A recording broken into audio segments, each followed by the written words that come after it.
Good morning. ప్రభువైన యేసుక్రీస్తు వారి పరిశుద్ధ నామములో అందరికీ శుభాలు. అనుదిన ఆత్మీయ ఆహారంగా పరిశుద్ధ గ్రంథం నుండి రోమీయులకు రాసిన పత్రిక 12వ అధ్యాయము 19వ వచనాన్ని ధ్యానించుకుందాం. ప్రియులారా, మీకు మీరే పగ తీర్చుకొనక దేవుని ఉగ్రతకు చోటియుడి. పగ తీర్చుట నా పని, నేనే ప్రతిఫలం నిత్తును అని ప్రభు చెప్పుచున్నాడని రాయబడి ఉన్నది. చదవబడిన వాక్యంలో మనం చూసినట్లయితే ఇతర వ్యక్తితో మనం పోరాడే విధానం ఏంటి అనే వాక్యం మనకి తెలుపుతుంది. మన కుటుంబంలో కానీ, బంధువుల మధ్య కానీ, ఉద్యోగం చేస్తున్న చోట కానీ, మరి ఎవరితో అయినా నైబర్స్తో కానీ ఏదైనా కొంచెం గొడవ ఏదైనా డిస్కషన్ కానీ ఆ యొక్క వాదనగా లేక గొడవగా మారిన పరిస్థితుల్లో ఒకరికొకరికి విభేదాలు కలుగుతున్నప్పుడు, లేకపోతే మనస్పర్ధలు కలిగినప్పుడు, కోపం రేగిపోయినప్పుడు ఎలాగ కోపం తీర్చుకోవాలి, మాటకు మాట ఎలా చెప్పాలి, తిట్టుకు తిట్టు ఎలా చేయాలి, దెబ్బకు దెబ్బ ఎలా కొట్టాలి, ఈ విధమైన ఆలోచనలోనికి మనం వెళ్ళిపోతూ ఉంటాం.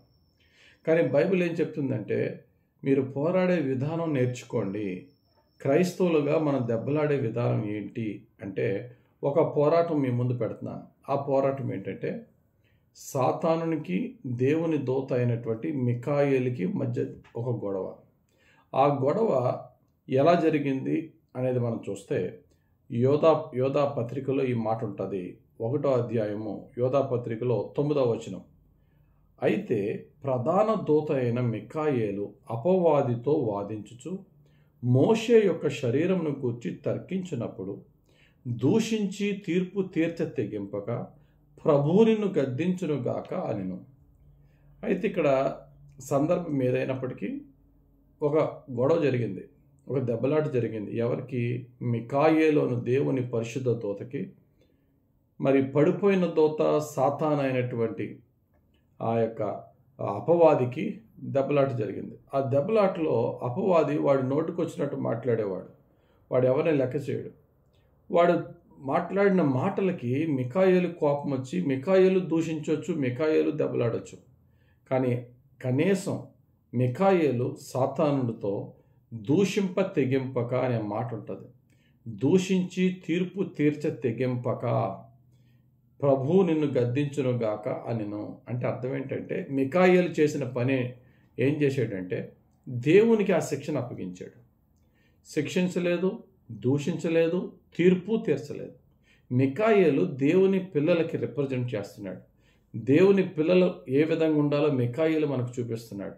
సాతానుడు ఈ లోకానుసారమైన దేవునికి విరోధకరమైన ప్రజలు చేసే విధానాన్ని చూపిస్తున్నాడు. సాతానుడు దూషిస్తాడు, సాతానుడు దెబ్బలాడతాడు. కానీ దేవుని పిల్లలమైన మనము దూషించకూడదు, తీర్పు తీర్చకూడదు. చేయవలసిన పని ఏంటంటే, దేవుని యొక్క తీర్పుకు, దేవుని శిక్షకు వారిని అప్పగించుట. అదే మాట పౌలు గారు కూడా చెప్తున్నారు. ప్రియులారా, మీరే పగ తీర్చుకొనక దేవుని ఉగ్రతకు చోటివ్వండి. ఆయన చూసుకుంటానంటున్నప్పుడు ఆయన చేతులు ఉన్న జడ్జిమెంట్ని తీసుకుని మనమే ఇచ్చేస్తే దేవుని యొక్క తీర్పు మన మీదకి వస్తుంది. కనుక ఈ వాక్యాన్ని ఈరోజు మన అనుదిన ఆత్మీయ ఆహారంగా మనం తీసుకుంటూ మన లైఫ్కి అప్లై చేసుకుందాం. నేను ఎవరితోనో గొడవ పడుతున్నానా, ఆ గొడవలో భాగంగా అతని దోషణకి నేను దోషణ, అతనికి నేను దెబ్బ కొడుతున్నానా, అలా చేస్తూ ఉంటే అపవాదికి మిఖాయేలుకి తేడా ఉండేది కాదు. మనం కూడా అలా చేస్తే సాతాను పిల్లలకి దేవుని పిల్లలకి తేడా లేదు. మన పోరాటాలు మార్చుకుందాం. మిఖాయేలు సాతానుడితో దెబ్బలాడలేనంత బలహీనుడు కాదు. మిఖాయేలు సాతానుడితో దెబ్బలాడబోతున్నాడు, జయించబోతున్నాడని ప్రకటన గ్రంథం 12వ అధ్యాయంలో ఉంది. అతడు బలవంతుడైనప్పటికీ కూడా మన నైజం ఎలా ఉంటుందంటే, ఎదటోడు బలవంతుడైతే దేవుని తీర్పుకి అప్పగిస్తారు. ఎదటోడు బలహీనుడంటే మన బలాన్ని ప్రదర్శిస్తాం. కానీ దేవుని పిల్లలమైన మనము మన శత్రువు బలవంతుడా బలహీనుడా ప్రశ్న కాదు, కానీ దేవుని తీర్పుకి అప్పగిద్దాం. లేదంటే ఈ లోకానుసారంగా మనకి న్యాయాధిపతులు, అధికారులు, మరి తీర్పు తీర్చేవారు ఉన్నారు, వారికి అప్పగిద్దాం తప్ప మనము దోషణకి, దెబ్బలాటలకి, హింసలకి, తీర్పులకి మనం వెళ్ళకూడదు. అలా వెళ్లకుండా ఉండడానికి దేవుడు సహాయం చేయలాగున ప్రార్థన చేసుకుందాం. దీర్ఘశాంతాన్ని, సాత్వికాన్ని దేవుడు మనం వేడుకుందాం. మనల్ని బాధపరిచి, మనల్ని ఇబ్బందిపరిచే వారిని దేవుని చిత్తానికి అప్పగిద్దాం, ప్రభుత్వ అధికారులకు అప్పగిద్దాం. కానీ వాళ్ళ విధానాన్ని మనం పాటిస్తే కనుక మన క్యారెక్టర్ మారిపోద్ది. వాళ్ళ క్యారెక్టర్. అందుకనే కీడుకి కీడు చేయక మేలుతో కీడుని జయించమని వాక్యం చెప్తుంది. కీడుకి కీడు చేస్తే ఆ కీడు చేసే ఆ దుష్టుని సంబంధమైన ప్రజలకి మనకి డిఫరెన్స్ ఏముండదు. కాబట్టి ప్రభువా, నాకు ఓర్పునివ్వండి, నాకు సహనం ఇవ్వండి, నాకు సాత్వికం ఇవ్వండి.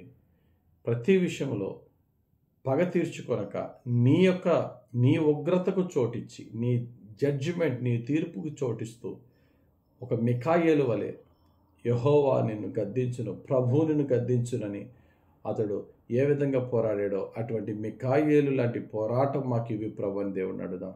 ప్రతి విషయంలో యేసయ్య మనకి తోడున్నాడు కాబట్టి యేసయ్య నామమునకు అప్పగిద్దాం. యేసయ్య మన పోరాటాలు పోరాడతాడు. మన పక్షముకు యుద్ధం చేయువాడు యెహోవాయే. దేవుడి వాక్యం దీవించి మన పోరాటాలలో యేసయ్య నామంతో ఆయనకి చోటిచ్చి మనము సాత్వికముతో సమాధానంతో ముందుకు సాగిపోదాం. దేవుడు మనకి విజయము సమాధానం అనుగ్రహించును గాక. ఆమేన్. పరిశుద్ధుడా, ప్రేమ కలిగిన తండ్రి, ఉదయకాల సమయం మాకు ఇచ్చిన వాక్యం బట్టి స్తోత్రాలు. అయ్యా, ఎవరు ఈ వాక్యాన్ని వింటున్నారో వారి వ్యక్తిగత పోరాటాలలో నీ వైపు చూస్తూ నీ దయ పొందుకుంటూ అయ్యా నీకు చోటిచ్చి, మేము ఎక్కడ సైలెంట్గా ఉండాలి అక్కడ సైలెంట్గా ఉండి, మేము ఎక్కడ సాత్వికం కలిగి ఉండాలి అక్కడ సాత్వికం కలిగి ఉండి, నీ చిత్తానికి చోటించి నీ కార్యం జరిపించి అయ్యా నీ ద్వారా విజయం పొందుకుని నీ ద్వారా సమాధానం పొందుకునే భాగ్యం మాకు దయచేయమని యేసుక్రీస్తు వారి పరిశుద్ధ నామంలో ప్రార్థించి వేడుకొంచున్నాం తండ్రి.